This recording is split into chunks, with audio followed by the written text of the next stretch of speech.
Bike taxis వాస్తవంగా ఇదివరకటి రోజుల్లో ఒక కార్ ఎక్కాలంటే బోలెడు కష్టం. ఆటో ఎక్కడమే కాస్ట్. ఇప్పుడు ఆటోలు కామన్ అయిపోయినాయి, కార్లు ఎక్కడం కామన్ అయిపోయింది, ఓలాలు ఇవన్నీ వచ్చాక. తర్వాతన ఏది భూమి గుండ్రంగా తిరిగినట్టు ఇప్పుడు టూ వీలర్ కూడా ఒక ట్యాక్సీ లాగా. మన దగ్గర టూ వీలర్ ఉంటే చాలు, ఆ ర్యాపిడోలోనో వాటిట్లోనో బుక్ చేసుకుంటే చాలు, ఓలాలోనో మనకు కస్టమర్ వస్తే వెళ్తాం. దానికి దీనికి ఖర్చు తక్కువ, కస్టమర్కి కూడా సులభం. సరదాగా బండి ఎక్కి ఫ్రెండ్తో వెళ్ళినట్టు వెళ్ళిపోవచ్చు.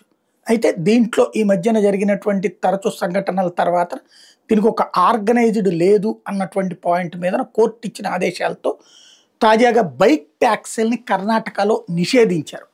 బైక్ ట్యాక్సీ అనేది ఉండటానికి వీల్లేదు అని ఎవరైతే అట్లాగా మూవ్ చేస్తున్న వాళ్ళని కూడా ఆపారు. ఈవెన్ తాజాగా కూడా ఒక అమ్మాయిని బైక్ ట్యాక్సీ అతను రఫ్గా తీసుకెళ్ళాడని చెప్పి అమ్మాయి అబ్జెక్షన్ చేస్తే కొట్టినటువంటి సంఘటన కూడా వైరల్ అవుతున్నటువంటి సిచ్యువేషన్లో ఈ నిర్ణయం అయితే జరిగింది. అయితే ఇప్పుడు ఇది వ్యక్తిగా చేసుకుంటున్నటువంటి వాళ్ళు ఎవరైతే ఉన్నారో వాళ్ళు వాస్తవంగా అక్కడ సాఫ్ట్వేర్ ఇంజనీర్లు, ఇతర కార్పొరేట్ ఉద్యోగులు కూడా అందులో వచ్చేటటువంటి డబ్బులు బెంగళూరు లాంటి చోట్ల చాలక ఈ పనులు కూడా చేస్తున్నారు. మనకి హైదరాబాద్ ఇట్లాంటి చోట్ల కూడా కనబడుతుంటారు, ఎడ్యుకేటెడే ఉంటారు అందులో.